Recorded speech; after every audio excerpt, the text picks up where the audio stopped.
Hello, and welcome to the show. I'm Miss Smith, your language teacher, and I'm so glad you're here with me today. In this episode, we're going to explore a really important topic: expressing emotions in English, and specifically, different ways to say the word sad. Now, the word sad is simple, right? But English, like many languages, is rich with vocabulary. And depending on the situation or how deeply you feel something, you might want a word that gives more emotion, more nuance, or just sounds more natural in conversation. So today I'll walk you through 5 great alternatives to the word sad. I'll give you examples, explain when to use them, and help you hear the difference in tone and meaning. And by the end, you'll be able to express your feelings in a much more natural and colorful way. Let's get started. The first word is downhearted.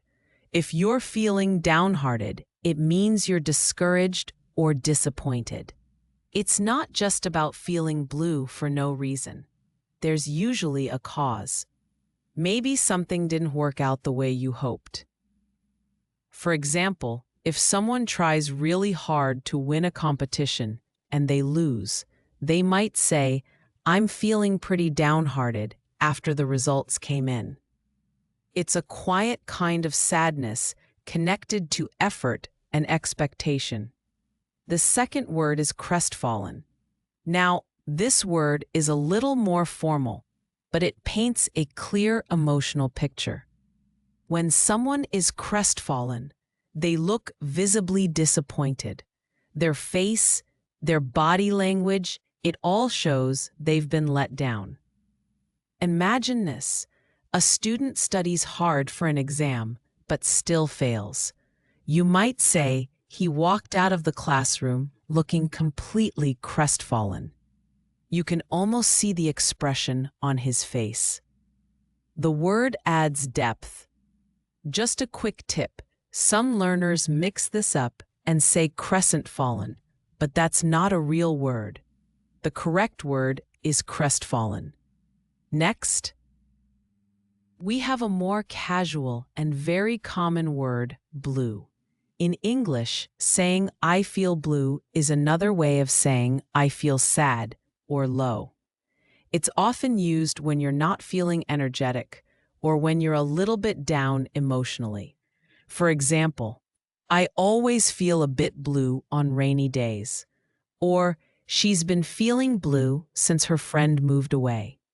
This is a soft, familiar way to describe sadness, and it's used a lot in everyday speech and even in music. Now let's move on to the fourth word, mournful. This one has a heavier, deeper tone. Mournful describes a strong feeling of sorrow, often connected to loss or grief. It can be used for a person's expression, the tone of voice, even a sound. For example, "The music had a mournful melody that reminded me of my childhood." Or, "He spoke in a mournful voice about his late grandmother." This word is powerful, emotional, and often used in more poetic or serious contexts. Finally, we come to the fifth word, disheartened. To be disheartened means to feel a loss of motivation, energy, or hope, often after trying something multiple times without success. It's not just sadness, it's the feeling that your spirit has been worn down. Here's an example. After sending out so many job applications with no reply, she felt completely disheartened. Or, "The team worked so hard, but the constant failures left them feeling disheartened." This is a word many people can relate to, especially when facing challenges or disappointments. So, let's review the 5 words we've covered today. Downhearted, discouraged after something goes wrong. Crestfallen, deeply and visibly disappointed. Blue, casually sad or feeling low. Mournful, full of sorrow, often related to grief. Disheartened, sad and losing hope after repeated setbacks. Each of these words brings a slightly different shade of meaning. And that's the beauty of learning more vocabulary. You don't just speak more, you speak more precisely. And next time you feel sad, ask yourself, am I disappointed? Am I just feeling low? Did I lose something important? Choose a word that reflects the truth of your emotion.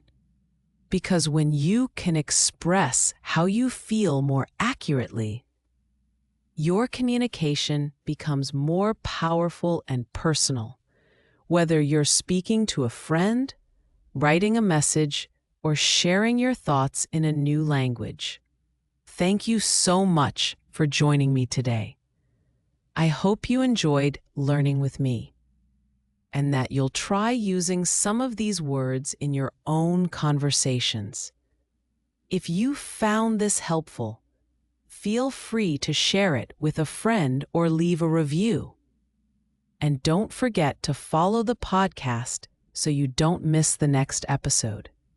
Until then, I'm Mrs. Smith.